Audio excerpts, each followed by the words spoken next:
Bom, está gravando. Boa noite a todos. Bem-vindos à sexta sessão do nosso Fórum Internacional, o Atlântico Sul, né? Um sistema de economia política. Hoje a gente vai receber o professor André Roberto Martim, da USP, e é interessante a gente falar um pouco sobre até agora o que a gente fez, né? A gente está debatendo. Tem só o microfone ligado aí, faz a gentileza. E aí a gente fez já várias sessões, né? Eu falei sobre a ideia geral de um fórum, de um sistema internacional de economia política no Sul. O Tim e o grupo dele falou sobre o sistema internacional de economia política.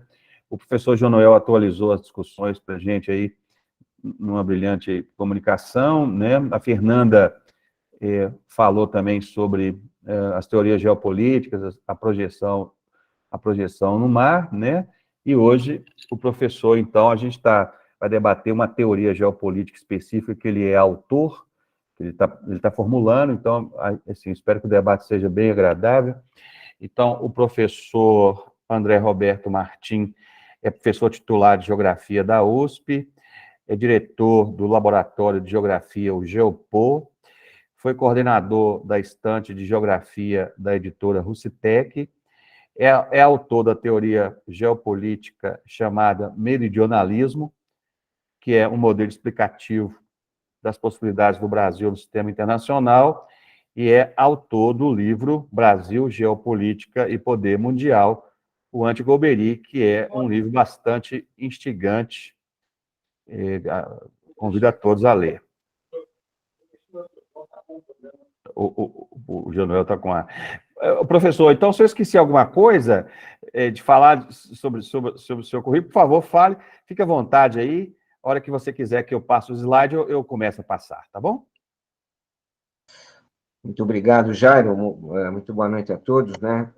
Acho que em primeiro lugar, um prazer estar debatendo com gente que gosta, entende desse assunto, e eu pretendo fazer uma exposição, digamos assim, leve, né? Porque essa ideia que eu venho colocando do meridionalismo, eu vejo como uma tomada de consciência dos povos do hemisfério sul da sua condição geopolítica subalterna perante as grandes potências mundiais que comandam, né, a dinâmica da política internacional e, no final das contas, o próprio curso da história mundial, né? De alguma forma, nós temos sido, no hemisfério sul, né, povos passivos perante o que acontece, né, preferencialmente no norte, os grandes choques. Então, essa é uma primeira situação. E o sul aí fica numa posição bastante ambígua, porque nos momentos de grande crise mundial, né, esse afastamento que é prejudicial, né, quando as coisas estão normais, porque as distâncias fazem com que tudo seja mais difícil, as comunicações, né, as trocas. E o hemisfério norte, então, desenvolveu, né, malhas de comunicação, de transporte muito intensas, demografia também muito mais densa. Então, isso tudo fez com que nós, no Sul, fôssemos aqui uma espécie de ecos do Norte, né? Eu gosto muito, inclusive, dessa frase que é do Eduardo Galeano, que diz exatamente isso. Ou seja, né, o Norte tem o monopólio da palavra. No Sul só se escutam ecos. É uma frase poética muito boa do grande Eduardo Galeano, que eu gosto para a gente iniciar. Então, um pouco foram essas minhas motivações. Eu já tenho alguns anos, né, de pensamento sobre isso, e como professor de geografia, sem também muitas outras pretensões, tá? Então, por gentileza, o Jairo, vamos começar a nossa exposição, que... vamos lá, o primeiro quadro, isso aí. Eu vou, então, conversar um pouquinho para não parecer muito enigmático, né, esse geoideologia meridionalista. Hoje eu vou falar um pouco mais do Atlântico Sul, mais assim, né, na linha de uma geopolítica mesmo. Mas essa ideia de geoideologia não é propriamente minha, mas eu venho trabalhando isso na percepção do seguinte, ou seja, o que seria isso, né? Ou seja, é uma ideologia que parte de uma condição geográfica, enaltece certas condições geográficas, né? Então, de alguma maneira, inclusive reage a um discurso, né, colonizador. Então, é nesse sentido o oposto de uma ideologia geográfica. É uma tomada de consciência da condição geopolítica, né? E, nesse caso, a geoideologia, portanto, a partir dessa tomada de consciência, ela se eleva, né, colocando alguns valores que são caros a essas populações que habitam este ecúmene, né, geoestratégico, né? Então, a partir dos três grandes ecúmenes geoestratégicos do planeta, o continental, o marítimo e o arquipelágico meridional, né, anfíbio. Então, nós temos poder marítimo, poder terrestre, poder anfíbio. Essa é praticamente a ideia central. Então, por isso, o que a gente vai tentar fazer hoje é justamente pegar algumas ideias mais concretas, né, que dizem respeito ao Atlântico Sul, como uma categoria oceanopolítica, e como isso se conecta com o que eu venho chamando de geoideologia meridionalista, uma vez que, segundo o que eu vou tentar defender, né, justamente né, uma hegemonia brasileira no Atlântico Sul catapultaria o Brasil à condição de potência mundial. É um pouco essa a minha percepção, né? Nós, por enquanto, estamos aqui confinados no âmbito sul-americano, né? Mas a plataforma sul-atlântica é uma esplanada que nos abre imensas possibilidades, e é sobre isso que a gente vai falar. Então, por gentileza, Jairo, a próxima lâmina. Olha só. Bom, eu aprendi isso, né, da oceanopolítica com o Yves Lacoste, professor Yves Lacoste, né, com os três conceitos sobre o que do ponto de vista da geopolítica, né, os oceanos podem vir a representar. Então, quando não há, né, um poder dominante nesse oceano, então existe assim um vazio de poder, justamente. Mas ele pode vir a se tornar uma rota interoceânica, ou quando, né, as interligações comerciais entre as duas margens do oceano, as duas bacias, né, formam realmente uma bacia de articulação, né, de modo que são três situações, né, da menos usada para mais usada, é isso?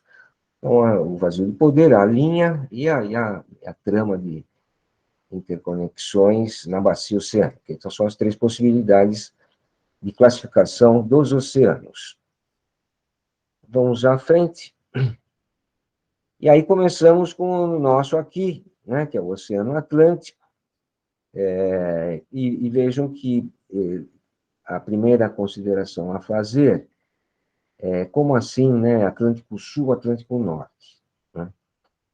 Bom, primeiro que é uma coisa que eu gostaria de comentar, o fato de que, geograficamente e até oficialmente, Isso tem implicações, por exemplo, nos voos, né? Nas orientações, seja a linha do Equador, o que divide o Oceano Atlântico Norte do Atlântico Sul, né? Rigorosamente não é bem assim, né? Exatamente em função dos contornos, tanto da costa sul-americana, né? Da ARPA famosa sul-americana, obrigado aí, já, quanto, né, do côncavo do Golfo da Guiné, africano, né? Então, portanto, uma primeira consideração que eu julgo importante, porque também é um pouco um tabu entre nós brasileiros, até o pessoal da Marinha mesmo, né? Que nós estamos confinados no Atlântico Sul, mas vejam, é fácil perceber que a disposição do litoral norte do Brasil, né, desde a Foz do Amazonas até o Rio Grande do Norte, projeta para o Atlântico Norte, portanto, né? Tanto que está se pensando até em criar uma segunda frota com base em São Luís, há uma especulação na Marinha sobre isso. Ou seja, o Brasil tem uma projeção mais ao norte, verdade? Isso é um pouco inegável. Então, agora, há um pouco uma ideia muito acanhada, eu acho, né, de projeção do Brasil, que sempre fica só no continente sul-americano e só no Atlântico Sul.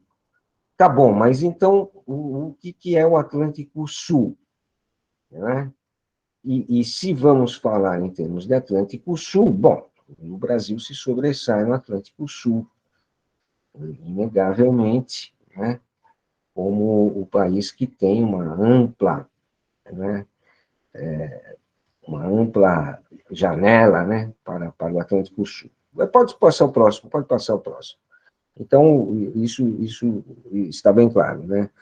Agora, como é que se chegou a esse Atlântico Sul? Quem fez isso, né? Dividir o mar. Como se dividiu o mar? Então, vamos lembrar um pouco na formação de Portugal, né, e sua rivalidade com Castela, porque me parece que tudo deriva daí, né? Não houvesse, eu tenho essa hipótese, não houvesse a possibilidade de se alcançar as Índias por duas rotas, né? Possibilidade teórica, e a Península Ibérica provavelmente teria ficado unificada, né?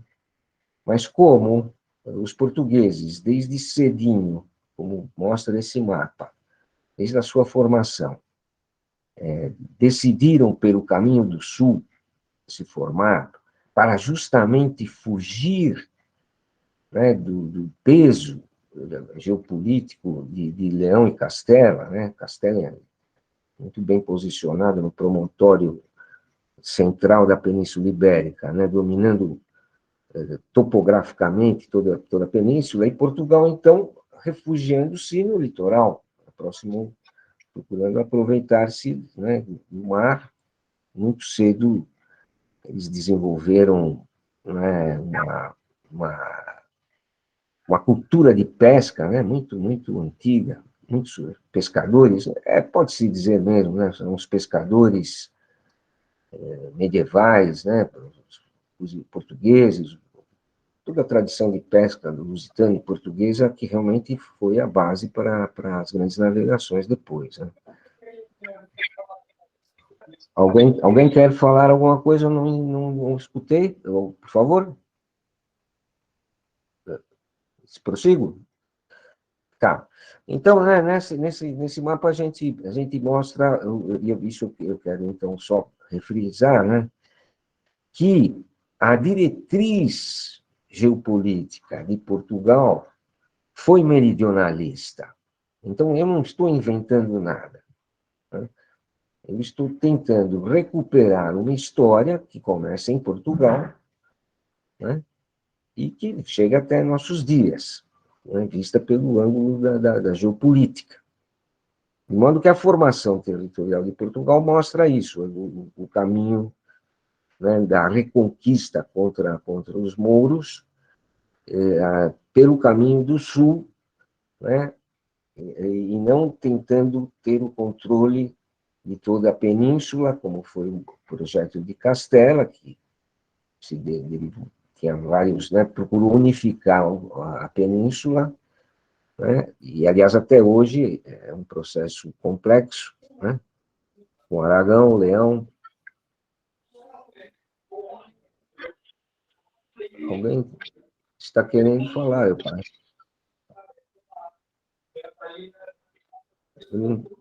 Eu não estou conseguindo entender. Tudo bem? Sigo adiante. Então, vamos para o próximo, Jairo. Bom, esse aqui que eu gosto. Esse já é um mapa bem geopolítico mesmo, né? E só para a gente, né, não estar tão acostumado, né? Vamos virar um pouquinho a cabeça para a gente perceber o contorno lá das Américas, né? Logo a gente percebe o contorno da África, América do Sul, a Antártida, até, isso é tão interessante, a Antártida vai até a Austrália, né? É uma perspectiva bem pouco usual, né, em termos de projeção, mas muito boa, que resume a perspectiva geoestratégica de Portugal e de Espanha, né, no momento de dividir o mundo. E é por isso que eu primeiro chamo a atenção para o Tratado de Alcaçovas, né, de 1479, que foi o que efetivamente dividiu o Atlântico entre Norte e Sul, o Tratado de Alcaçovas, né? Ele precede o de Tordesilhas, a gente não costuma dar tanta importância, mas foi quando Portugal justamente definiu a sua diretriz meridionalista, né, de onde nós brasileiros somos derivados, né? Ao passo que para a Espanha ficou outra diretriz, né? A diretriz do Oriente, orientalista, tanto é que eles vão dominar o Oceano Pacífico do Oriente, né, na época chamado de Mar do Sul, né? E o Mar do Norte, que seria o Atlântico, muito interessante neste mapa, né, que já é da geopolítica portuguesa e espanhola em confronto, né? Ele assinala o primeiro batismo do Atlântico Sul, que se perdeu um pouco essa imagem, mas que é muito interessante, que se chama Mar da Etiópia, né? Então, o primeiro nome do Atlântico Sul foi Mar da Etiópia, né?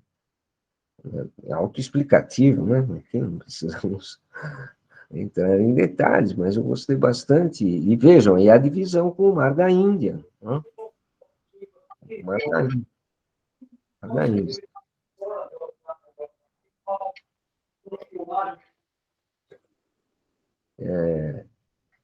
Bom, com o Mar da Índia. Então, o que é importante aqui a gente anotar, né, as passagens em Portugal, então, né, os estreitos de Hormuz, né, estreito de Aden, né, e o canal de Moçambique,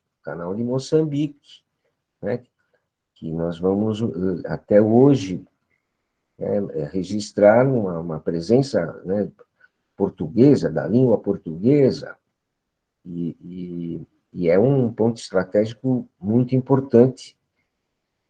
Hoje ainda, né, já que 40% do petróleo mundial passa por aí, pelo canal do Moçambique, né?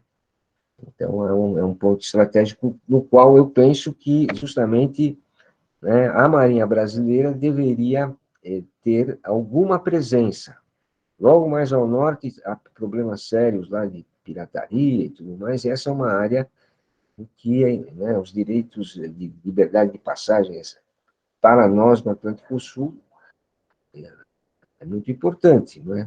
Ou seja, a ligação com o Índico supõe que o canal de Moçambique também mantenha-se aberto. Né? Então, e aí, portanto, né, e o Estreito de Malaca, que é o mais importante, né? Hoje, a ligação do Pacífico com o Índico, né? Esse já é um outro cenário que já está muito longe, né, do nosso alcance brasileiro. O que eu chamo de meridionalismo é justamente uma aliança Brasil-Índia, né, mais concretamente. Então, esse mapa é muito bom porque ele mostra, né, o Tratado de Alcaçovas, que pôs fim à Guerra de Sucessão de Castela, né, e com as duas monarquias, o Afonso V e a de Isabel, trocando territórios. As Canárias ficaram com a Espanha e Cabo Verde fica com Portugal. Madeira também fica com Portugal, é reconhecido, né?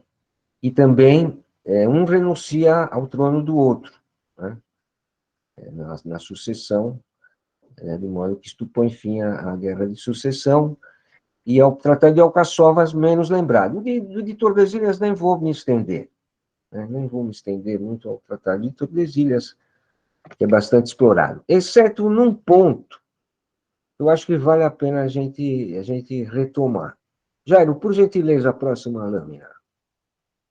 Bom, essa aqui é só para ficar claro como que, nesse caso, né, o Tratado de Alcaçovas garantia precisamente para Portugal, diplomaticamente, né, o reconhecimento da sua primazia de buscar o caminho para as Índias pelo périplo africano, contornando a África, que tinha sido decidido desde 1415 já, né?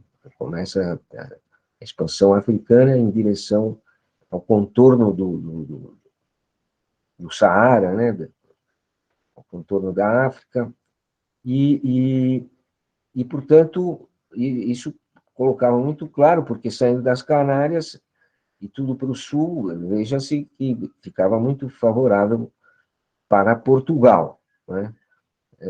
O tratado depois não foi sendo muito obedecido, não é? Então, isso criou uma série de problemas, não é? E por isso vai-se para o Tratado de Tordesilhas, que é a próxima lá.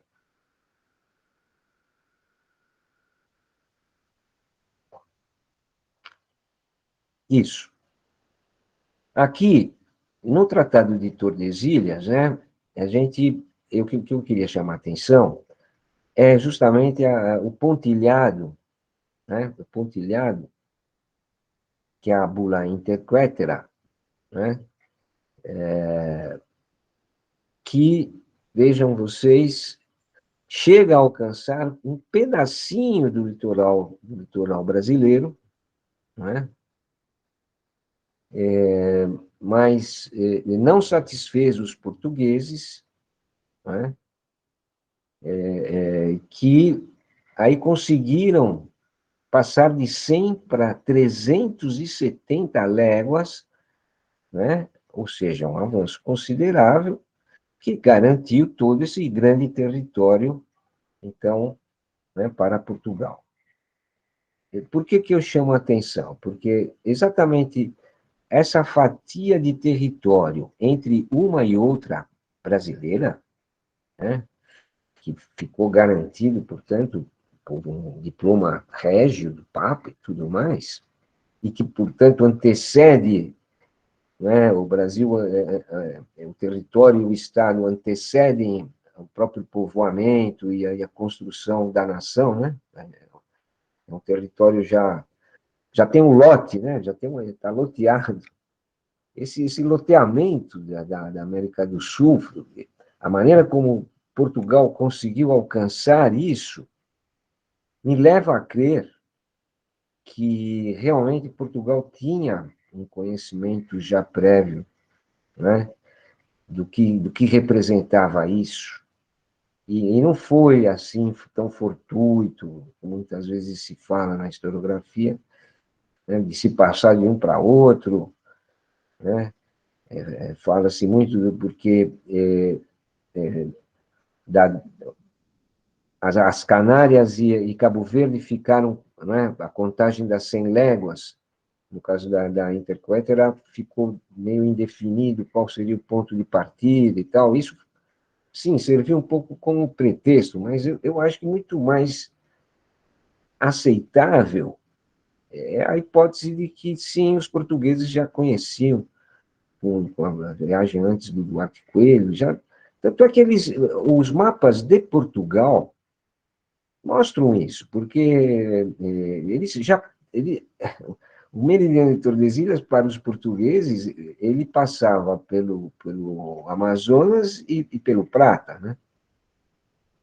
Então, quer dizer, isso aí era, né, uma esperteza cartográfica portuguesa que mostrava que, de fato, eles tentavam, né, incorporar o máximo de territórios, tinham um conhecimento geográfico superior, né, e procuravam passar a perna nos espanhóis, porque se fosse decidir no campo militar, perderiam, né?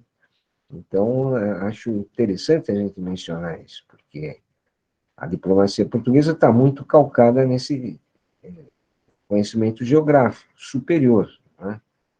Então, eles acho que mantiveram o que queriam. A prova cabal é que chegam primeiro às Índias do que os espanhóis, né? E, bom, aí tudo que vem depois é uma outra história, mas em se falando daqui do sistema geopolítico do Atlântico Sul, do Mar da Etiópia, de como isso, então, passa a construir a base de poder, e é isso que eu queria chamar a atenção, talvez, hoje, a base de poder da primeira potência mundial, né? Então, é uma coisa que a gente, talvez, negligencie, né? O domínio, justamente ocupar aquele vazio de poder, né? Ocupar aquele vazio de poder, e aos poucos torná-lo uma bacia, né, trazendo escravos da África para a América, né, levando produtos da América para a Europa, né, enfim, esse triângulo famoso colonial que Portugal que inaugura, né, ele transformou aquilo que era vazio de poder, bom, primeiro numa rota interoceânica, ligando o Atlântico Sul ao Índico, né? Então, o vazio de poder tornou-se rota. E depois, com a colonização do Brasil, né, e as íntimas relações entre Brasil e Angola, sobretudo, na verdade, mas também Moçambique, ou seja, com o mercado de escravos todo, enfim, e o resto da África, né? Mas, sem dúvida, com as praças portuguesas essa bacia econômica, levamos muitos produtos daqui para lá, né? A mandioca foi daqui para lá, muito importante. Enfim, é sabido que essas trocas criaram, sim, uma bacia, uma bacia. E vale assinalar que o Índico, que era a antiga bacia oceânica, onde javaneses, né, árabes, indianos e até chineses, né, tocavam as águas do Índico, né, portanto, havia um comércio, né, principalmente entre os árabes e da Indonésia, enfim, chegando até o Extremo Oriente, havia esse comércio. E o Índico era uma bacia, né, oceânica, ainda que talvez não muito profunda, porque a tecnologia dos barcos não deixava se afastar muito do litoral, não é mesmo? Mas, de qualquer forma, esses mecanismos de comércio, né, no Índico foram interceptados pelos portugueses, né? A famosa Batalha de Diu, em 1509, né, interrompe um processo de avanço asiático em direção à Europa, né, e início de avanço europeu em direção à Ásia, né? Então, queria lembrar também esse episódio, que então marca isso. E a construção, né, deste poderio no Atlântico Sul e no Índico deu a Portugal, né, metade do mundo. A outra metade ficou com a Espanha, né, e o domínio do Oceano Pacífico, mais difícil, né, um oceano maior, né, com distâncias maiores e tal, mas também procurou se construir uma bacia no Pacífico, entre China, né, Índia, né, sudeste da Ásia, já, né, até o México, Filipinas, México, né?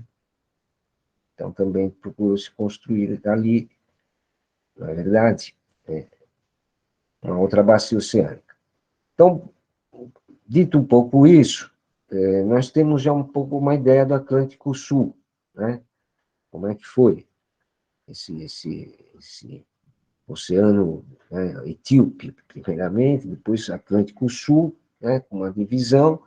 Nunca fica muito clara essa divisão, mas, inegavelmente, né, o ponto de estreitamento entre Natal e Dakar, né, é o que faz o estrangulamento do Atlântico, né, e vai ter uma grande importância na Segunda Guerra Mundial, porque a vigilância fica próxima. E, de fato, hoje em dia, né, só para adiantar uma discussão que eu sei que depois o bicho pega, mas vamos lá. Hoje em dia, drones, quem tiver drones né, em grande quantidade, em Natal e do outro lado, em Cabo Verde, não é verdade? Bem, passemos adiante. Então, aqui, né, só para a gente ter uma visão de conjunto, com os territórios coloniais portugueses, né, bem litorâneos, como o padre Vieira mencionava, né, pouca população, objetivos mercantis, né, prioritários. Na verdade,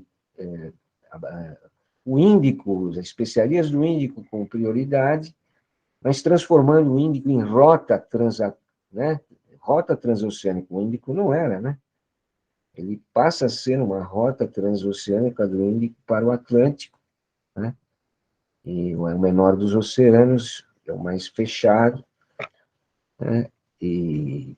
Portanto, aí o sentido se inverteu e as riquezas da Ásia passaram a ser, né, transferidas em direção à Europa, e esse, então, é o domínio mundial de Portugal. Né? Esse é o domínio mundial de Portugal. Só queria fechar aqui esse momento, né, para lembrar o seguinte: nós brasileiros não herdamos essa mentalidade marítima portuguesa. Né? Eu não sei se isso esteve ligado à maneira como fizemos a independência, muito contra Portugal, sei lá, mas o fato é que também a colonização nos continentalizou e nós perdemos, né, essa dimensão oceânica maravilhosa que os portugueses abriram. Eu vejo que o Brasil fica muito acanhado e o mar não aparece muito como justamente plataforma né, de expansão, de ligação com o mundo. Ficamos muito prisioneiros, um pouco com a ideia de recursos subaquáticos, né? Um pouco isso, ou praia, né? Bom, então, fica muito claro esse caráter meridionalista. Então, olha só, pessoal, aí que está começando a minha ideia de meridionalismo como algo que vem de Portugal. Né? É um império mundial meridionalista, se espalha pelo sul do mundo, né? Terras incógnitas, né? Então, ele é do sul, ao passo que os espanhóis ficaram com uma parte mais do Oriente, né? O Império americano e ligado ao Pacífico. Então, esse caráter meridionalista português já vem como um precedente histórico, né? Que é a fonte de onde eu procuro basear minha ideia. Né? Ou seja, esses povos todos do sul que foram sendo colonizados, né, estão todos numa condição subalterna do ponto de vista da geopolítica mundial. Vamos adiante. Então, chegamos aí no meu mapa. Esse é o meu mapa, gente. É o meu mapa, tá? Onde eu faço o recorte das linhas norte e sul, exatamente procurando geografizar, né, cartografar, onde está a linha de ruptura entre as potências e as impotências. Então, vamos lá. Potências do norte. Estados Unidos, União Europeia, Rússia, China e Japão. Cinco estrelas que brilham no hemisfério norte, certo? Inegavelmente. Né? Grande poder econômico, tecnológico, militar. Né? Abaixo dessa linha vermelha, portanto, estão essas chamadas impotências. Também não fui eu que inventei. Norberto Bobbio já falava isso, nos anos 70 já. Né? Outros autores já também falaram, né? Então, o Sul como uma área, né, refratária, que reage aos impulsos que vêm do Norte. Então, abaixo dessa linha, podem reparar, né? Ou seja, da América Latina, do México para baixo, ali bem de Gibraltar, né,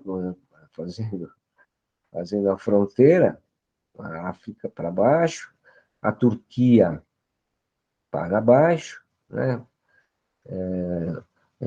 Vide o esforço, né, da Turquia de tentar ir para o norte, mas como é difícil, né? É uma discussão que a gente pode fazer, né? Enfim, e todos os países do sul, mesmo a Índia, né? Que não são países, e a Austrália está ali, e vejam, então, o que é esse conjunto que ficou ao sul da linha vermelha? É justamente esse conjunto que é um arquipélago, né? É um arquipélago, ele é mais marítimo do que no norte, né? Ele é mais variado, ele tem a vantagem de justamente essa dispersão não colocar em choque os grandes poderes aqui continentais, Brasil, África do Sul, Índia, Austrália, muito pelo contrário, né? Me parece que é um convite natural a uma cooperação. É isso que a projeção é nova. A projeção é o inverso da de Mackinder, só para vocês perceberem o que eu fiz. Né? Eu não, eu pedi para o meu amigo, professor de cartografia, Alfredo Queiroz, a quem dou o crédito aqui, viu, pessoal? Meu colega, né? E ele que fez para mim, mas uma solicitação que eu fiz. Eu falei, olha, o Mackinder procurou fazer um azimutal para observar os conflitos no hemisfério norte, eu quero fazer o contrário, para a gente ver como que a gente está aqui no sul. E descortina melhor a Antártida. Então, é uma projeção original, né? E tem essa linha. Vejam que há um contorno que inflete, né, para a Coreia, que está dividida, e, portanto, nenhuma das duas Coreias é uma potência mundial. Elas estão, se unidas, elas ficam para o norte, não é verdade? Aí você teria uma Coreia com uma potência setentrional. Mas as duas divididas, elas estão à mercê das outras potências. China, Rússia, Estados Unidos e Japão, não é verdade? Né? E nenhuma das quatro parece ter muito interesse na reunificação coreana. Então, esse é um tema meridionalista espinhoso, né? Mas me parece que é uma das questões da agenda meridionalista, é o tema da Coreia. Né? Porque como é que vai ficar? Nunca vai solucionar? É um ponto, né? Então, o meridionalismo, na medida em que propõe que todos os povos do Sul tomem consciência da sua condição subalterna, bem, que criamos uma força. A famosa união faz a força.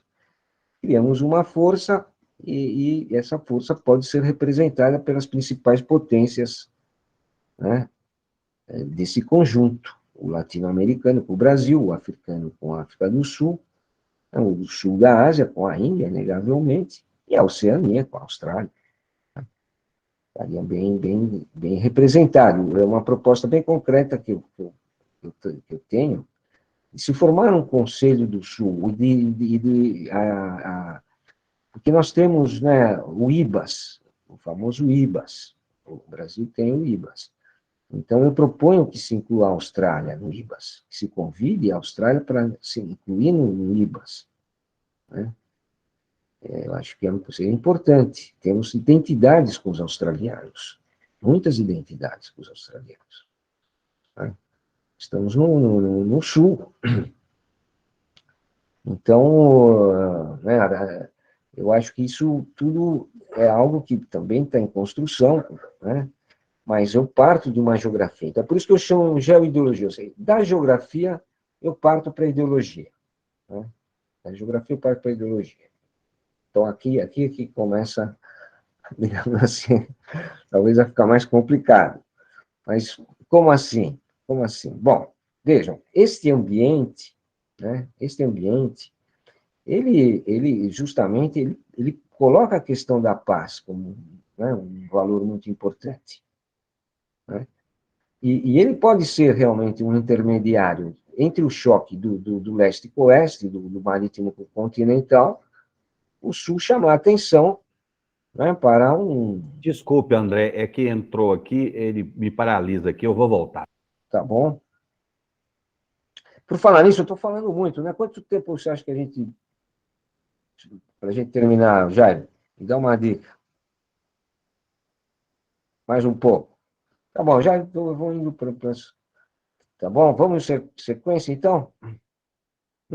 Não tá... Você está com o microfone desligado.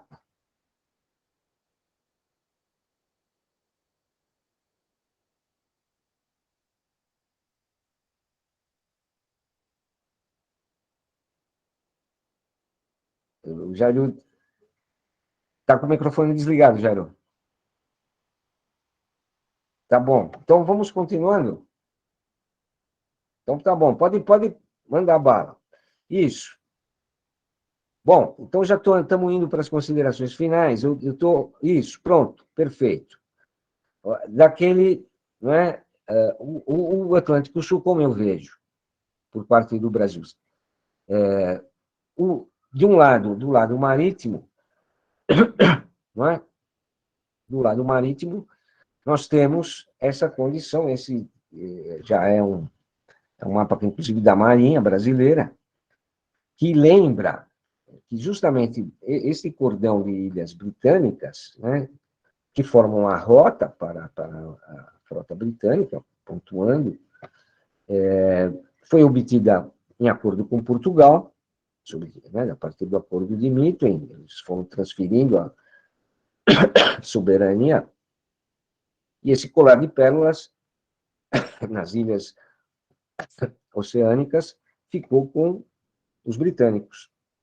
Então, esse é um aspecto que a gente assinala e que certamente chamou a atenção da Marinha Brasileira em função da Guerra das Malvinas, né? Que aí é a questão da Cunha, né?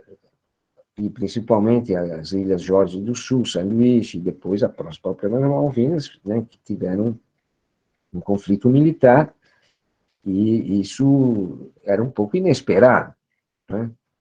Mas mostra que há aqui, então, uma presença de uma marinha do norte, né, que não dá ao Brasil, digamos assim, a dimensão de hegemonia no Atlântico Sul, que poderíamos eventualmente reivindicar.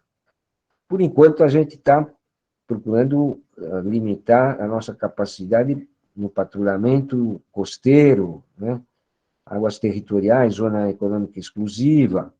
Mesmo assim, né, é meio precária a nossa vigilância marítima aí, né? E, bom, esse é um mapa conhecido das rotas, as passagens principais, né? E as rotas principais, as linhas principais, e, né, as passagens interoceânicas, Drake, né? Do lado, Allianz, enfim.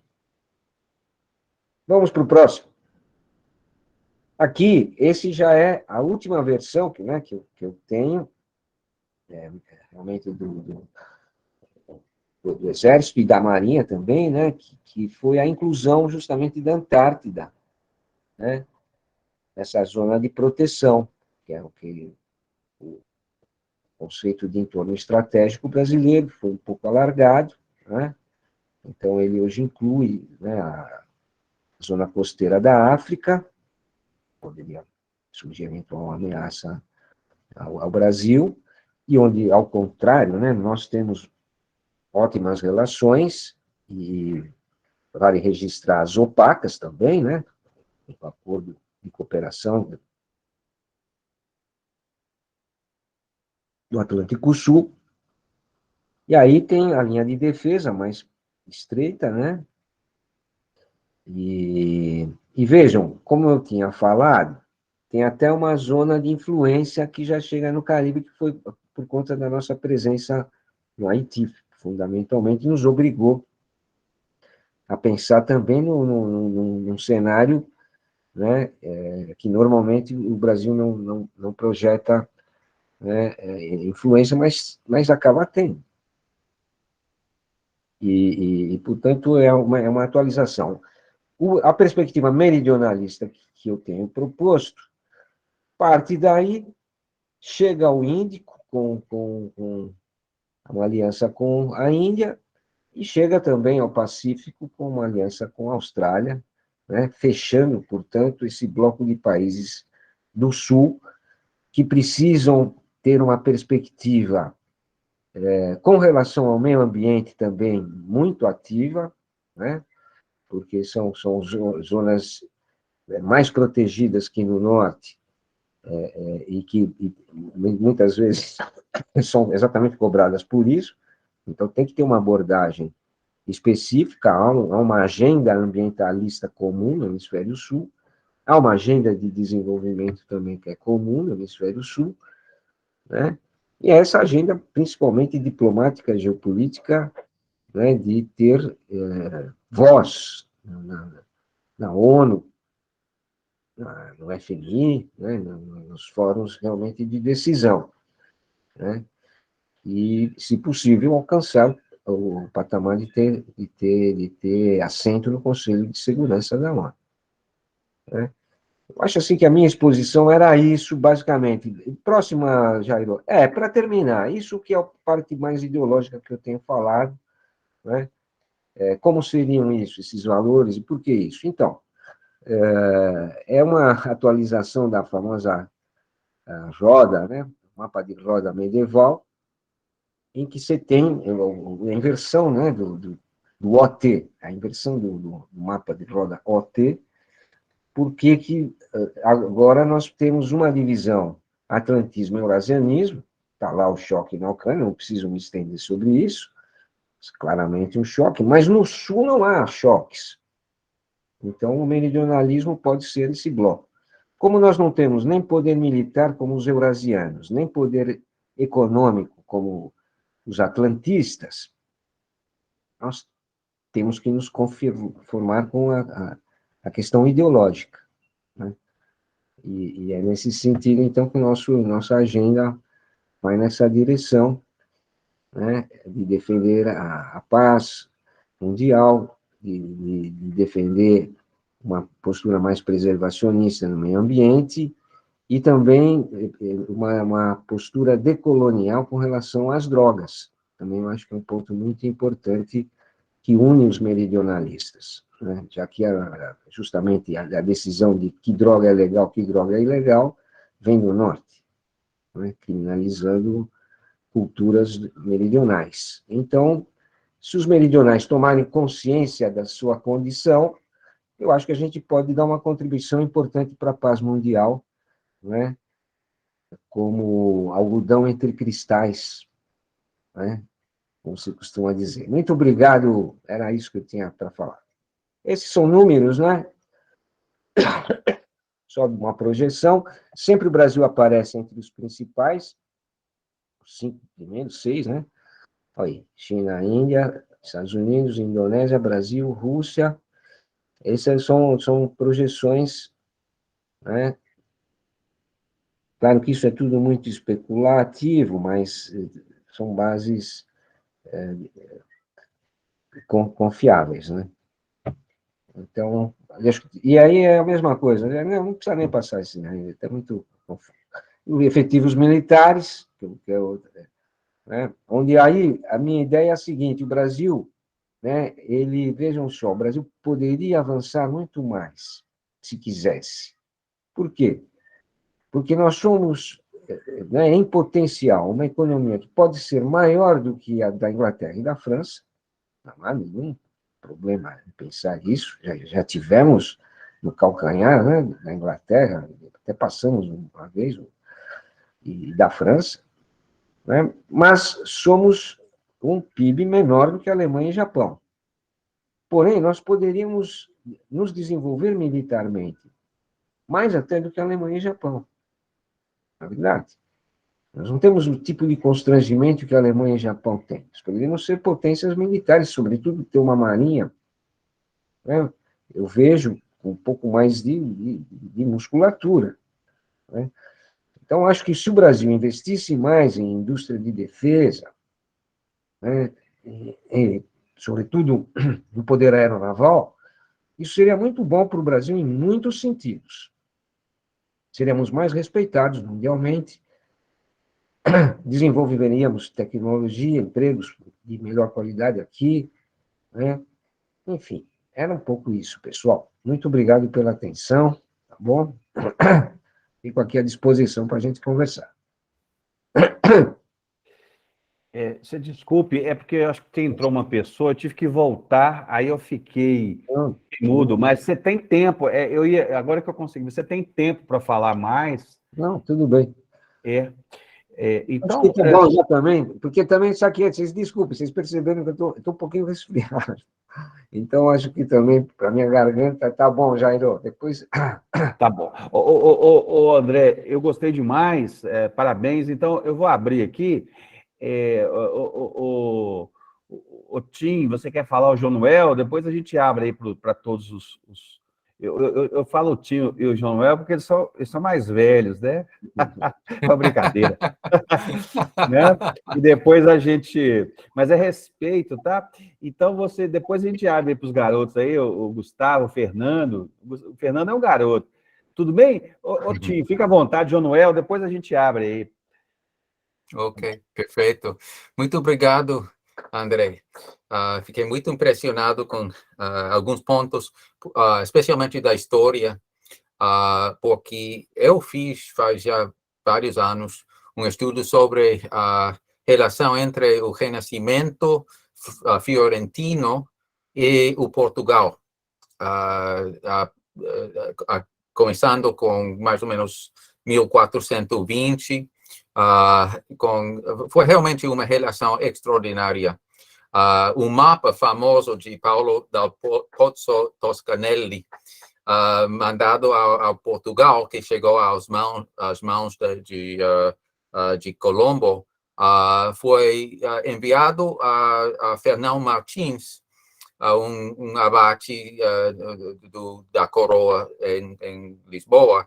Mas ele foi anteriormente, Fernão Martins, um colega muito perto ao cardeal Nicolás de Cusa, que foi um dos cerebros mais importantes do Renascimento em filosofia e muitas outras coisas da ciência.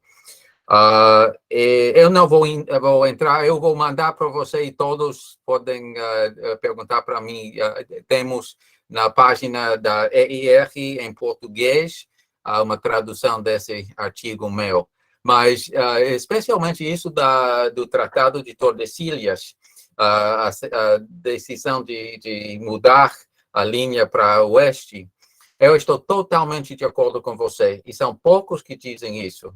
Que não foi por azar, não foi por outros motivos, simplesmente os portugueses, com as façanhas que fizeram nas viagens em alto mar, já conheceram muito bem os ventos, as correntes, os eliseus, etc. É realmente extraordinário a viagem, por exemplo, de Vasco da Gama, que para chegar a Cabo de Boa Esperança, traçou uma linha quase à costa do Brasil e depois fez a travessia até o Cabo de Boa Esperança. Não se pode conceber tal coisa sem entender que os portugueses já conheceram muito bem toda a área, inclusive a costa do Brasil. Isso de Cabral, em 1500, é boa conto de fada, mas foi muito antes. É realmente um capítulo importante da história marítima, da proeza, as capacidades da humanidade de dominar os mares, de maneira de abrir passo para todo mundo passando pelo mar adentro, não é?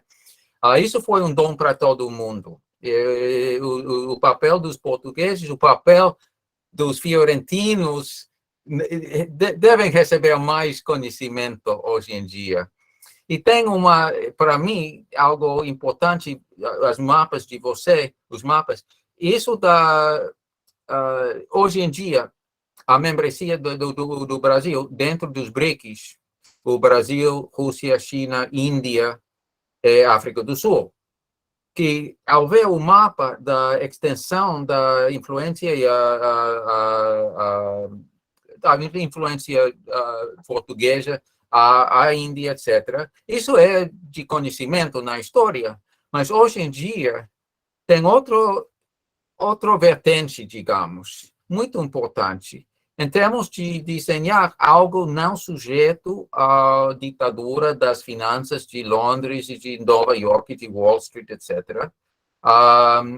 É toda uma situação internacional tão convulsionada como hoje em dia, pode realmente acelerar passos para definir um sistema monetário e financeiro, etc., mais justo, mais dado a fomentar indústria, produção física, a ciência, etc., e não somente as ganâncias da oligarquia financeira, não é? Então, eu acho que tudo isso tem uma ressonância muito importante para as tarefas de hoje. E quero convidar a todos a uma conferência que vamos nós do Instituto Schiller, baixo a liderança hoje em dia de Helga Zepp-LaRouche, viúva de Lyndon LaRouche, o próximo fim de semana, os dias 10 e 11 de setembro. O nome da conferência é online, é Como Inspirar a Humanidade para Sobreviver à Maior Crise da História Mundial.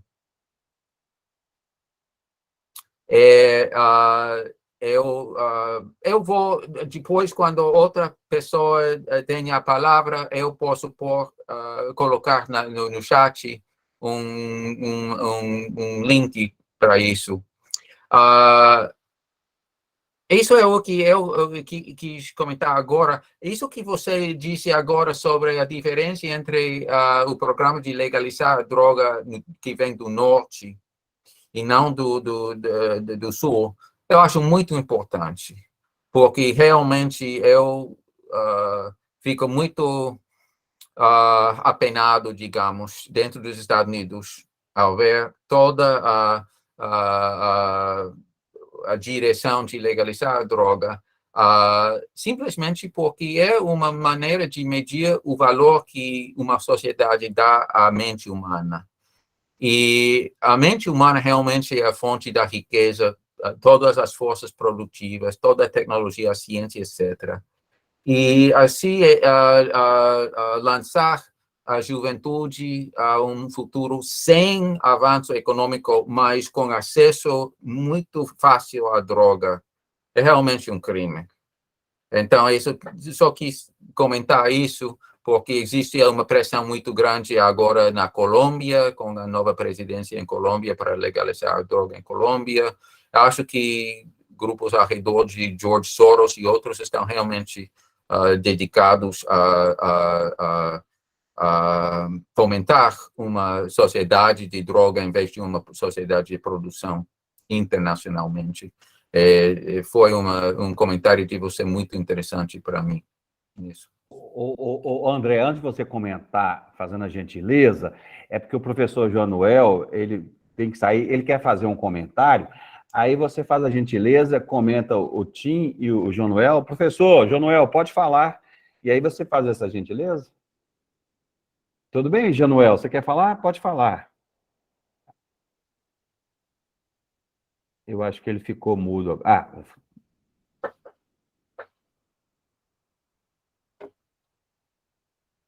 Professor? É que ele falou que ia sair e queria comentar. Bom, então, você fica à vontade, Joanuel, se você... Por favor, André, pode comentar, então, eu acho que ele está com um probleminha no áudio. Só para fazer uma observação, eu estou com pois não. interesses no equipamento, agora está tudo bem? Tá. As observações são sobre o Tratado de Tordesilhas. Portugal podia ter informações de que haveria mais algo para o oeste, mas não foi esse o motivo de ter ultrapassado o Tratado de Tordesilhas, é que nunca ninguém respeitou o tratado. A França e a Inglaterra se opuseram imediatamente à partilha do mundo. A Inglaterra enviou, logo que só teve conhecimento do documento do Papa, enviou uma embarcação para a América do Norte. E a França, isso inclusive funcionou como incentivo à entrada de outras potências mais fortes que as ibéricas na corrida aos diversos territórios. Ora, Portugal, sentindo isso, não ligou mais, nunca mais ninguém ligou para Tordesilhas. O conhecimento efetivo do Brasil, Portugal vai ter muito mais tarde, muito mais tarde. O conhecimento da Amazônia, quando Portugal está ocupado pela Espanha, portanto, 1600 e pouco, com a missão do Pedro Teixeira, que foi até as nascentes do Rio Negro e dos Solimões. Esse foi o motivo. O segundo motivo de que o Brasil não seguiu aquela vocação marítima de Portugal é que Portugal também, essa vocação marítima foi travada porque a Inglaterra substituiu Portugal, muito simplesmente. E substituiu Portugal sabendo, desde o começo, o que Portugal estava fazendo. É bom não esquecer que os estrategas portugueses da navegação, da expansão comercial, da expansão marítima e da escravatura, os estrategas são filhos de Dom João I, que era o rei de Portugal, e a rainha era inglesa, era a Dona Filipa de Lencastre. E, inclusive, do ponto de vista jurídico, no século XIX, historiadores ingleses disseram que o infante Dom Henrique era inglês, que é filho de uma inglesa. Eles tinham essas indicações todas. Era a Inglaterra que controlava o jogo. Deixou Portugal na fase mais arriscada, deixou a Espanha avançar, e depois, é claro, que teve que respeitar implantações territoriais que não lhe interessavam. Que a Inglaterra e a França se orientaram realmente para o Oriente e deixaram Portugal e a Espanha no Ocidente, América Latina. Era só para fazer essa observação, até, professor André, me desculpa, até nem é pergunta, é só essa observação. Eu quero pedir desculpa, porque realmente eu tenho um compromisso, já devia estar lá, às 7 horas, e fiquei até agora só para escutar a sua exposição. Muito obrigado. Não, eu que agradeço que está acrescentando, né, informações que eu não tinha lá. Eu que agradeço. Você pode fazer um comentário, então, das duas, Joanuel? Professor André. E aí a gente passa para o pessoal fazer... Não tenho muito o que comentar, né? No caso, por exemplo, essa questão de Portugal, dos antecedentes, né? É interessante, só vou fazer esse comentário, que quando eu estive em Portugal, justamente na comemoração dos 5 séculos, né, de descoberta do Vasco da Gama, há essa polêmica lá sobre o achamento, né, do Brasil, ou se foi a intencionalidade. Esse é um debate muito, muito intenso, né? Então, só para não ficar sem um comentário, no meu caso, eu estive mais ligado à ideia do contorno do litoral, né? onde me parece que realmente há registros que mostram que os portugueses já sabiam disso, e nesse sentido não respeitaram a bula intercoetra, é mais por conta disso, né? Porque no nosso caso, como brasileiros, sempre fica a ideia de que essa passagem da bula intercoetra para a linha que ficou de Tordesilhas, não tem, digamos assim, é casual. Essa que é um pouco a questão, né? E não me parece que seja. Agora, tem toda a razão o João de lembrar que, bem, tratava-se também de uma disputa de outras potências, né, que começaram a entrar no jogo, é verdade. Não fiquei só nos ibéricos, mas ele tem toda a razão. Né? França já logo não respeitou, Holanda também não, Inglaterra também não. Então, todos entram no jogo, tem razão. Né? Mas os ibéricos conseguiram, de alguma maneira, manter, durante um bom tempo, a legitimidade internacional. Né? Pelo menos até estourar a Guerra dos 30 Anos, né? Ainda era um sistema respeitado. Mas tem toda a razão o Samuel. E eu só agradeço o Timothy pelo elogio à minha lembrança com essa questão dos portugueses, porque, de fato, né, me incomoda, porque a gente apaga muito isso da nossa história brasileira, né, e eu acho que, se não formos mais ao passado português, teremos dificuldade de projetar o nosso futuro. Né? Então, é importante lembrarmos dessa epopeia portuguesa, né? Porque ela criou um sistema mundo. Né? Então, eu digo um pouco assim, que aquilo que foi criado lá está se esgotando um pouco agora. Então, qual o papel do Brasil nisso? Essa é a minha pergunta. Né? Acho que temos um papel importante. Né? Pois Então, mas diga. desculpa. Vamos abrir um pouquinho, pessoal. Vamos lá. A Fernanda está aí. Oi, Fernanda. O Manuel, o Norato, Gustavo, Silvano, os outros, Lilian. Vamos fazer uma pergunta, depois eu quero fazer um comentário. Está aberto aí. Fiquem à vontade.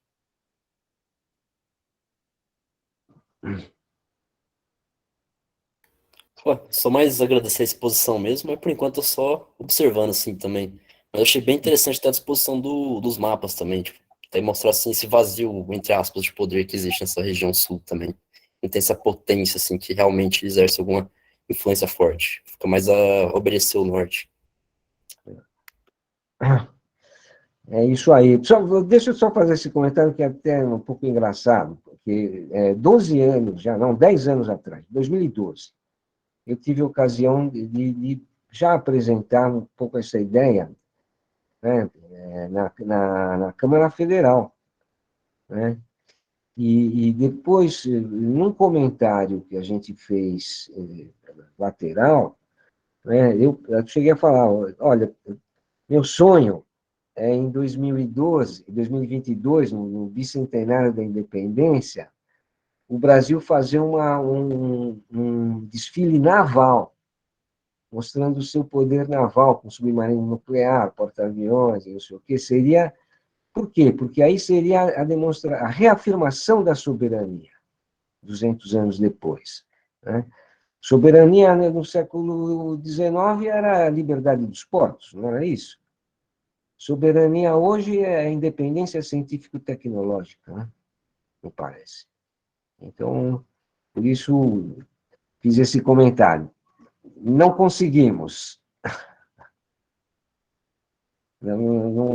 Mas vamos lançar um submarino, né? Não é o nuclear, mas temos curiosamente, vai ter um desfile naval e o submarino Riachuelo vai fazer sua estreia, não é isso? Não deixa de ser curioso isso. O Manuel está fazendo uma pergunta aqui. Professor André, Colombo chegou no continente americano em 1492. Você sabe em qual ano foi desenhado o primeiro mapa cartográfico do novo continente? Do América inteira? Bem, é um mapa, pela primeira vez que aparece do Wellington Miller, né? Wellington Miller, Wellington Miller. O ano exato eu não estou me lembrando, mas o primeiro onde aparece a América, o controle, né? A América, ele tentando desenhar a América inteira. Agora, o Piri Reis 1512, já é um mapa que aparece o controle da América do Sul, português. Eu tenho uma história cartográfica aí, eu não sou especialista propriamente, não, viu? Mas me lembro de alguns que já mencionam bem no comecinho, já tem uma descrição, pelo menos do contorno do nosso litoral, bem fidedigna, né? Mas o do Piri Reis, a 1512, eu lembro bem que é um mapa muito famoso, que contorna, tem a América do Sul, né? Agora, o Duarte Pereira, né, que em 1498, antes do Cabral, teria descoberto né, o Amazonas, inclusive a Foz do Amazonas, não é isso? Então, o oficial é o Cabeça de Vaca, né, que é espanhol, né? Mas, então, se há especulações de que já um pouquinho antes já tinha informações, né, sobre esse contorno, né? Tanto é que o Brasil de alguma maneira, o Brasil é perseguido como um objetivo, né? Até pelo nome, né? Que é o nome Brasil, hoje já temos a confirmação, muito importante lembrar isso, a confirmação de que Brasil é o Brasil, Ilha Afortunada, em gaélico, né? Não tem nada a ver com o negócio de brasa. Isso também é outra história da carochinha que nos contaram, né? É uma lenda celta, né, de uma ilha afortunada, a sudoeste da Irlanda, que os foram procurando até que acharam, né? Eu tenho uma pergunta, mas a Lília fez uma pergunta aqui. Vamos lá. É o seguinte: boa noite, professor André. Quais são os principais desafios ou mesmo obstáculos para que o Brasil venha a assumir esse protagonismo da bacia oceânica do Atlântico Sul? Depois eu queria fazer um comentário geral, tá, André? Ok. Olha, boa questão. Vamos lembrar o seguinte, nós estávamos vindo um pouco nessa linha, né? O Brasil vinha fazendo contatos cada vez mais estreitos com a costa africana. Por exemplo, a Marinha da Namíbia foi formada e treinada pela Marinha Brasileira, né? O setor de petróleo e gás angolano tinha grandes expectativas de investimento brasileiro com a Petrobras, né? Então, nessas duas áreas só, por conta do pré-sal, do gás, tudo mais, só aí já a aproximação né, e a parceria era prevista como uma coisa muito importante e que vinha crescendo, né? Fale-se o que quiser do Lula, acho que coisas lá ele não fazia muito bem planejadas, não, mas, de fato, o Brasil ampliou sua presença na África muito nesse período, né? E firmas brasileiras, multinacionais, a construção de barragens, né, através da Odebrecht, e isso foi quebrado com a Lava Jato, né? Essa é a questão. Então, o Brasil, potência, em primeiro lugar, tem que se perceber como um país que é bloqueado pelo imperialismo. Isso é muito importante. Como o Timothy lembra, o imperialismo financeiro, especulativo. Isso precisa ser observado, senão a gente não vai conseguir sair do lugar, eu acho, né?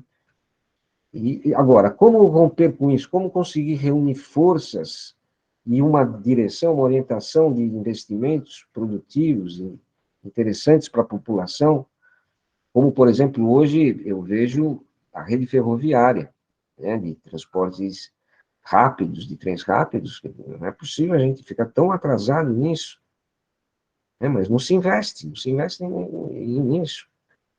Então, enfim, eu acho que temos gargalos a vencer, né? E por isso que quando eu proponho uma parceria com a Índia, é porque eu vejo a Índia também um pouco prisioneira desses entraves, né? Então, os dois juntos, mais os demais, né? Claro, simbolicamente, as duas principais potências do Sul unidas, isso já daria, né, uma elevação do ponto de vista da política mundial, da geopolítica, acredito eu que possa ser um dado novo, né? Justamente num momento tão dramático aí da história da humanidade. Acho que é importante uma tentativa de, como diz o seminário, né?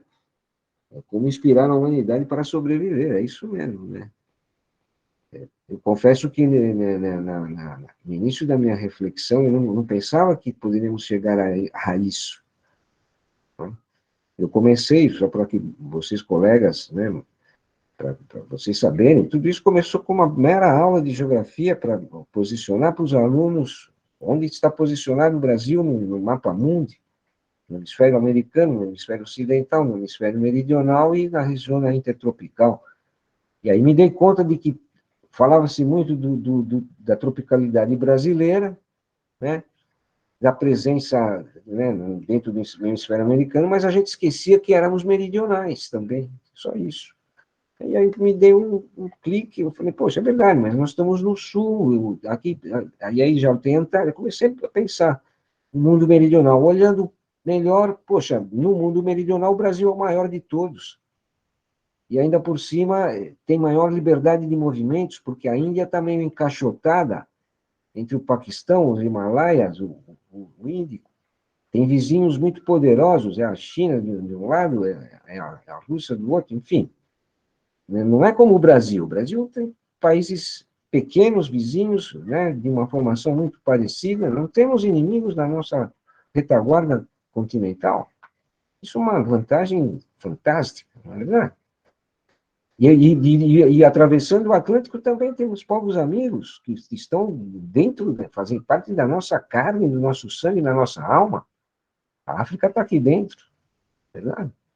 Somos também meio africanos, como não? Então, por que não aproveitar tudo isso, esse patrimônio, né? E transformar isso numa agenda geopolítica?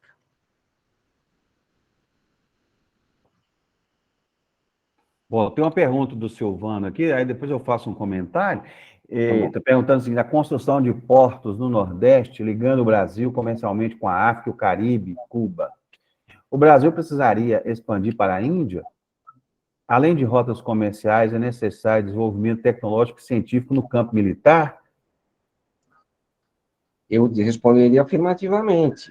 E vejam, e a parceria com a Índia é estratégica nos dois sentidos, tanto do ponto de vista, né, como eu mencionei, geopolítico geral, como também do ponto de vista econômico. Né? Imagina, parceria com a Índia é 1 bilhão e 200 milhões de habitantes, né? Então, mercado gigantesco também. Então, sem menosprezar, obviamente, essas relações mais próximas, que a gente já teve, inclusive, maior proximidade, por exemplo, com a Nigéria, deveríamos, né, aprofundar. Há um bloqueio aí meio político, né, com a Nigéria, que deveria ser superado também. Então, sou favorável, sim. Acho que fábricas no Nordeste e fábricas no Golfo da Guiné poderiam fazer parcerias de complementariedade interessantíssimas, né? Eu não tenho dúvida de que cadeias produtivas aí, sobretudo tecnologias médias, a gente faria um jogo muito interessante com o Nordeste e o Golfo da Guiné. Acho sim, né? Material rodante, né? Esse tipo de coisa, muita coisa. Máquinas agrícolas, né? Enfim, acho que tem, sim, tem muita coisa que poderia ser incrementada com as duas plataformas ainda, Nordeste e Golfo da Guiné, fora o aspecto também do petróleo e gás, né? Mas o contato com a Índia nos coloca já naquele patamar de mundial, né? Não só regional no Atlântico Sul, mas já no patamar de mundial mesmo. Que eu acho que é o tamanho do Brasil, 8,5 milhões de quilômetros para dar 215 milhões de habitantes. Pô, não é ficar só no continente sul-americano. Acho que a gente tem cabedal, inclusive, para ter uma projeção um pouco maior. Né? Tá Meu certo. patriotismo me diz isso. Está chegando o dia 7, né? A Fernanda fez uma pergunta aqui, como você como você vê a presença anglo-saxã, como os países sul-atlânticos podem enfrentar essa projeção?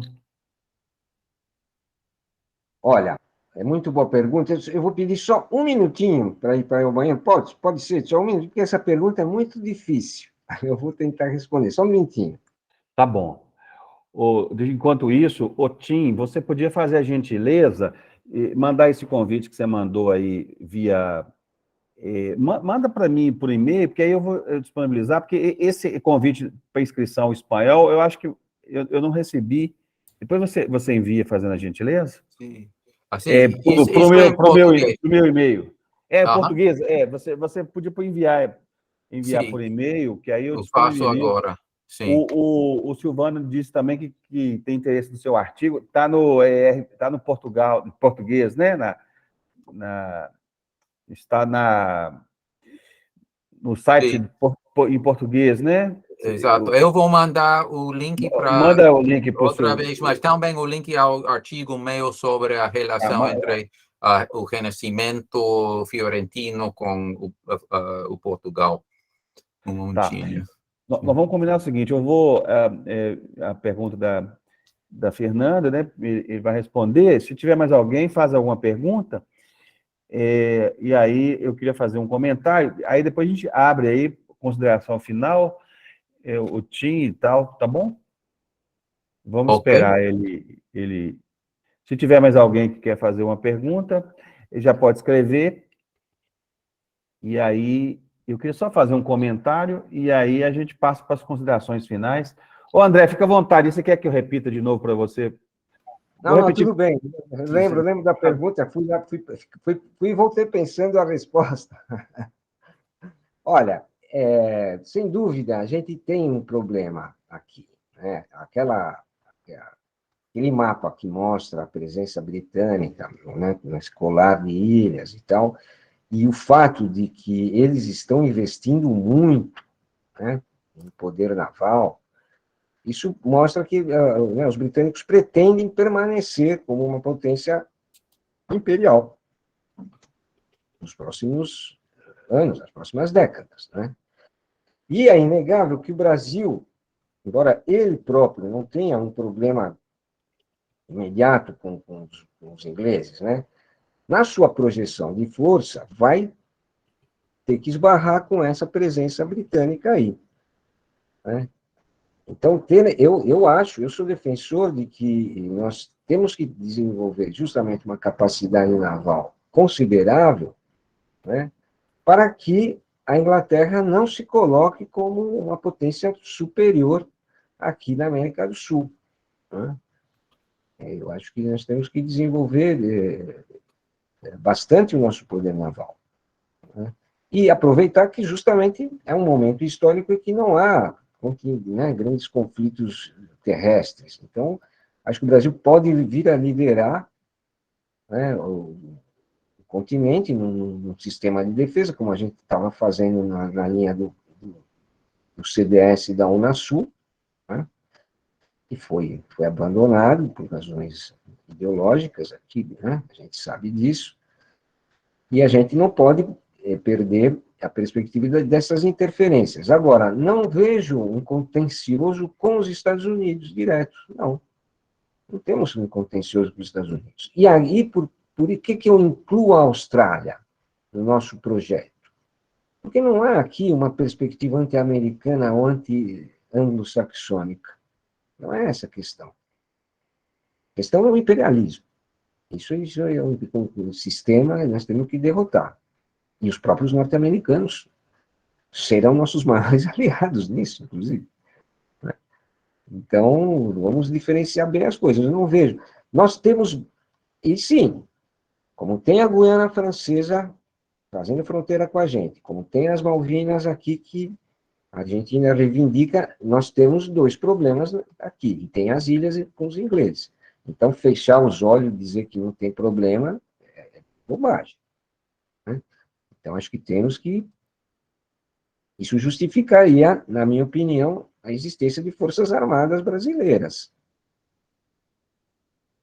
né? Porque, aliás, inclusive uma definição da própria história militar, para você desenvolver uma força, você tem que pensar um adversário mais forte. Não vai pensar o adversário mais fraco. Não é verdade? Então, eu diria isso. Enquanto o pessoal está pensando, André, eu queria fazer um comentário, porque é o Vamos lá. seguinte, a ideia do grupo, ela surgiu numa reflexão que a gente estava fazendo da teoria do sistema econômico político do List, que ele faz tem uma frase interessante que fala assim: soberania tem a ver com poder e riqueza de uma nação e tem a ver com a criação de forças produtivas, sistemas complexos de forças produtivas sofisticadas e projeção de poder. E um dos elementos que une essas duas relações, o sistema produtivo e o sistema de poder, ele defende que é a indústria naval. Ele sempre falou, olha, o desenvolvimento naval é fundamental do ponto de vista que você disse, do ponto de vista da capacitação de uma sociedade, do ponto de vista da sua compreensão tecnológica dos processos, né, da sua criatividade e tal. Então, nós fizemos um evento internacional junto com o grupo do TIM, foi muito interessante. Então, essa ideia de poder nacional, de projeção de poder, criação de riqueza e projeção de poder. E aí depois a gente foi ver que o núcleo do Brasil para pensar esse tipo de coisa estava travado, porque a Terra sempre foi uma metáfora, ou continente, ou sertão, ou território, ou interior, foi sempre uma metáfora para compreender o Brasil, quer dizer, o continente. Então, a ideia de que você vai projetar para dentro de si, né? Então, a gente estava pensando basicamente nos sertões, né? Em que Euclides defende a ideia de que deve desenvolver o sertão, criar um mar interior, criar um sofisticado elemento tecnologia para desenvolver o mar interior, que é o sertão. Ele chama era mar, foi mar. Então, quando chove, vira fértil. Então, a ideia de um mar interior.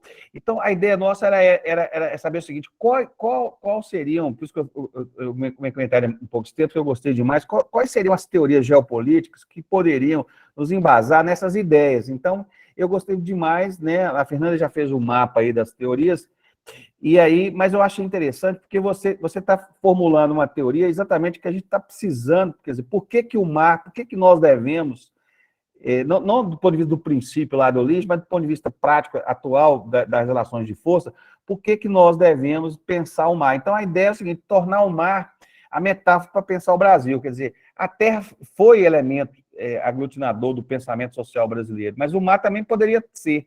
Então, eu gostei demais, assim, a minha questão é o seguinte, que você tem essas teorias do atlantismo, esse confronto aí, né, os americanos não pode deixar que uma potência eurasiática se torne hegemônica, porque ela vai exatamente enfrentar o poder americano, então ele tem que impedir a construção de uma potência eurasiática, né? E se essa potência eurasiática for consolidada, ele tem que voltar ao sistema americano e consolidar o seu domínio aqui. Então, eu gostei demais, eu acho que a gente precisava, nesse momento agora, na próxima fase, os colegas, todo mundo, a gente construir linhas de atuação, linhas políticas, quer dizer, quais são os complexos industriais que nós devemos pensar em conjunto com a Índia, com a Austrália, com a África, né? Quais são as tecnologias que nós podemos utilizar, fazer cooperação. Eu acho que a gente precisava, no próximo passo da disputa política no Brasil, a gente teria que pensar nesses conceitos, né? O Instituto Chile também está formulando ideias sobre sistemas produtivos, a Rota da Seda. A gente precisava agora criar projetar ideias para poder atuar no debate político, sabe? Então, eu gostei demais, eu queria fazer esse comentário geral, porque o nosso fórum está chegando no final e parece que está confluindo as coisas. Assim, eu agradeço demais, aí você fica à vontade para fazer um comentário, e aí a gente abre mais uma rodada e vamos para o encerramento, tudo bem?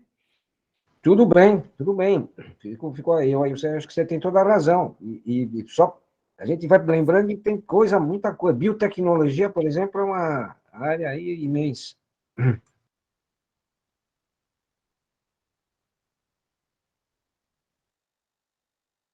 Fico no aguardo se há mais questões. Tá bom. A Nilma está aí. Vamos fazer mais uma rodada? Nilma, Fernanda, e aí a gente encerra. Aí o Tim, por favor, faz o... O Tim é nosso convidado de honra sempre, então ele tem o privilégio de fazer os comentários finais, depois encerramos. Mais alguma pergunta? Fernanda, tudo tranquilo? Oi, boa noite, Jairo. Oi, Fernanda. Oi, eu tô com a minha câmera que não tá muito boa, mas só para cumprimentar o professor André, né, agradecer as reflexões interessantes, né, e desejar boa noite a todos, né, que eu não cheguei um pouquinho depois, mas é um prazer aqui novamente estar com vocês debatendo. Um prazer, professor André, te escutar. O mesmo, Fernanda, você ter me ouvido aqui. Obrigado. Mais alguém quer fazer algum comentário? Eu passo a palavra para o Tim e encerro. Pois não, Silvana. Professor André, eu acho que a sua proposta é uma proposta muito interessante no sentido de trazer a questão militar para o cenário de repensar qual o interesse, né, qual o papel dos militares dentro de um processo da democracia brasileira. Porque nós ficamos, desde após a abertura política, cingimos o mundo, né? Cingimos a democracia. Os militares ficaram como algo que precisaria ser julgado, revista, mas nós não sabíamos, depois da abertura, nós não estamos sabendo o que fazer com os militares. Essa é a realidade. Então, quando você traz essa discussão dos militares, é interessante porque o desenvolvimento de um poderio militar, ele também implicaria numa produção de tecnologias na área de saúde, na área de farmacologia, de vários setores, que eles têm um certo domínio, né? E domínios muito, muito fortes. E a presença deles nessa área de saúde é forte. Até eu digo porque eu experienciei isso de perto, né? Tive experiência de perto com cirurgias feitas com tecnologias militares, que depois pessoas que tiveram o mesmo tipo de cirurgia que eu fiz, e teve problemas depois, e até hoje eu fico olhando assim, oh, caramba, como que esses caras desenvolveram tecnologia tão forte nesse sentido. Então, acho que é interessante, você repensa o papel dos militares dentro do processo de democracia. Inclui dentro de um processo de soberania nacional. Isso mesmo, muito obrigado, porque é isso mesmo o meu esforço. E só lembrando, Jairo, como realmente ainda não abrimos os olhos para a questão do mar, do oceano. Eu me lembro que o almirante Vidigal, ele chamou o quê? Para chamar a atenção do mar, Amazônia Azul. Ou seja, teve que ser referência do continente para poder chamar atenção para o mar. Só o mar, por si só, não podia... Né? Então, eu achei interessante isso, porque nós somos tão territorialistas, tão continentalistas na mentalidade, que para chamar a atenção do papel do Atlântico, ele teve que chamar de Amazônia Azul. Gustavo, por favor, e a gente vai para o encerramento. Aí o Tim faz um comentário e eu faço o convite para outubro. Por favor, Gustavo. Vou ser bem breve aqui também. Eu achei bem interessante essa perspectiva com a Índia, até para pensar tipo, a Índia como um irmão mais velho, né? Que é uma cultura já milenar, além do tamanho muito maior que o Brasil, né? Além que eles são bem pragmáticos. Tinha que ensinar o Brasil a ter essa mentalidade, né? Acaba que se volta apenas a uma única coisa ou fica subveniente a outras demais coisas. E até esse pragmatismo indiano colabora muito também com o militarismo deles, né? Que eles fazem negociações com todo mundo. Só com a China que eles são meio quietos, assim, mas negocia com a Rússia, produz o próprio T-90 em território indiano, compra armas dos Estados Unidos, negocia quem que eles querem. Eles estão lá inseridos naquele contexto, né? Parceria é uma porta de entrada muito grande para o Brasil, né? Como você mencionou. É verdade, Gustavo. Opa, perdão. Não quero interromper, termine. Até pensar uma possível ligação, né? Tipo, através de uma possível nova rota da seda, ligando a África até a Índia. É verdade. Não, olha, você sabe, agora me deixou até comovido. Sabe como eu chamei isso lá quando eu estava em Portugal? O novo caminho para as Índias. Foi como eu chamei isso. Exatamente. Era o novo caminho para as Índias. Né? Porque agora é o nosso, 500 anos depois, agora qual é o novo caminho para as Índias? Agora é o nosso, muito bem lembrado. É até uma restauração simbólica, né? Porque ele É ficava. isso. Que o cara queria ir para a Índia e acabou chegando no Brasil. Então, É, acaba que os dois podem ligar e criar uma nova entrada no cenário geopolítico. é verdade. E eu acho que para a Índia seria um ótimo negócio, porque ela fica disputada lá. A Rússia puxa para um lado, né? A China é um adversário, mas está no BRICS também, então é complicado para a Índia. Agora, com o Brasil, show de bola, nós temos uma tradição pacifista, que a gente pode se apresentar diplomaticamente como uma força pacifista no mundo importante. Nós chegamos, inclusive, deixo de registrar isso, nós chegamos eu não sei como ficou, foi criada uma iniciativa no Itamaraty, que se chamava Gandhi Josué de Castro, pegando os dois símbolos. Josué de Castro, o combate à fome, né, nos anos 50, o grande pernambucano, não é isso? E o Gandhi, puxa vida. Então, a paz e o combate à fome, né? O Brasil e a Índia unidos. Bonito? Bonito. Então, vamos lá. Depois a gente avança. Tá certo. Ô, Tim, você quer fazer um comentário aí? E aí eu vou convidar o pessoal para a próxima sessão, que o André foi o professor Eli, que falou assim, você tem que convidar o professor André, né? Eu fui convidar o professor Eli, ele falou assim, você tem que conversar com o professor André. Agora eu convidei o professor André e na próxima, em outubro, será o professor Eli. Então, parabéns. Pois não, Tim, Sim, por favor. sim. Rapidamente. Só quero alabar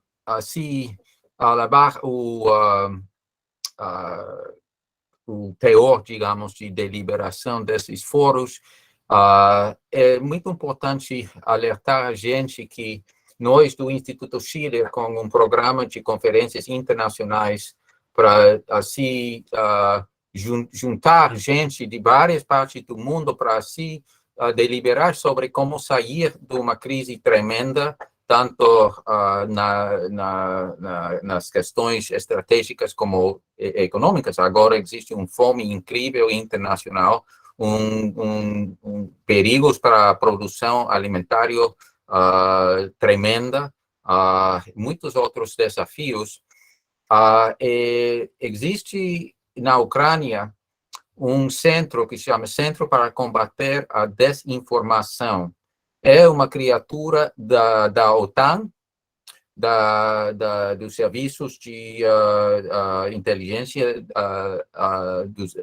do Reino Unido, dos Estados Unidos, etc. Eles têm uma lista de 72 personagens internacionais que consideram como terroristas de informação, information terrorists, que se deve aplicar, segundo eles, as leis em contra do terrorismo, em contra desses terroristas de informação. São crimes de guerra. É uma linguagem incrível, violenta. 31 dos 72 nomes desta lista saem bem do Instituto Schiller, das nossas conferências. A senhora Helga Zepp-LaRouche e outros, um senador agora no Congresso, etc.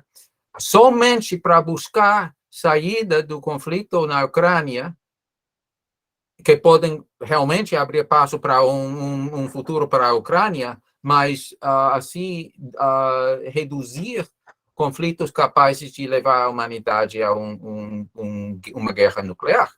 Porque quando por injusta que fosse, toda essa guerra contra Afeganistão, contra a Síria, contra Iraque, contra a Líbia, etc. É uma série de guerras injustas e injustificáveis. Chegar a um conflito direto entre os Estados Unidos e a Rússia é outra coisa. Então, buscar saída em termos de solucionar a crise subjacente econômica do colapso do sistema globalista, digamos, dos centros financeiros, isso é uma tarefa imprescindível para a humanidade. Chegar a ficar numa lista de um país que tem uma presença neonazi dentro dos seus serviços militares, etc., onde faz uma semana Alexandra Dugina, na Rússia, ficou morta por terrorismo dirigido desde a Ucrânia. A lista na Ucrânia tem a foto dela com uma faixa que diz liquidada, eliminada. Ou seja, ficar nesta lista não é uma brincadeira.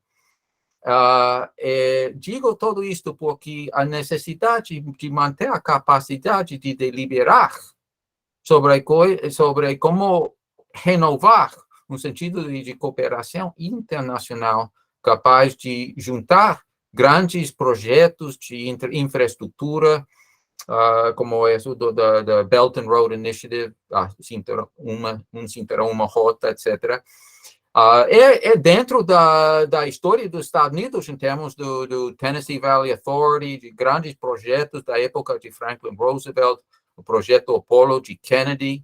Ou seja, isso é a herança verdadeira, ou seja, isso é como elevar o conceito da humanidade para cooperar, em vez de cair numa geopolítica britânica de como fomentar os ódios, como fomentar os conflitos, etc. Então, isso, somente quero comentar a importância desses fóruns para, assim, intertrocar, assim, deliberar de uma maneira, assim, gente de vários pontos de vista, etc., mas sempre com o afã de buscar soluções de benefício para todos. Isso somente que quero comentar. Muito bom.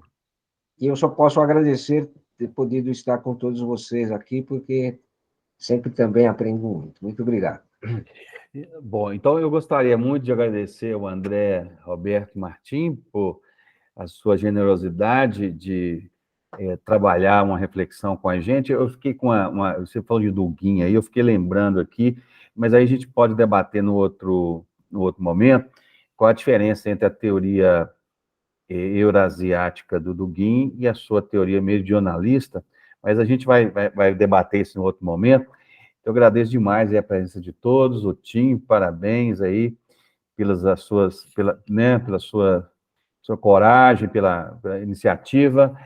Eu agradeço a todos. Então, a nossa próxima sessão é no dia 8 de outubro. O professor Eli Alves Penha vai falar exatamente sobre isso, né? O Atlântico Sul é uma bacia econômica, é uma rota marítima, o vazio de poder, ele vai desenvolver esse tema que você começou hoje, tá bom? Muito obrigado a todos. Eu vou, então, aqui encerrar a gravação e uma boa noite a todos. Boa noite. Boa noite.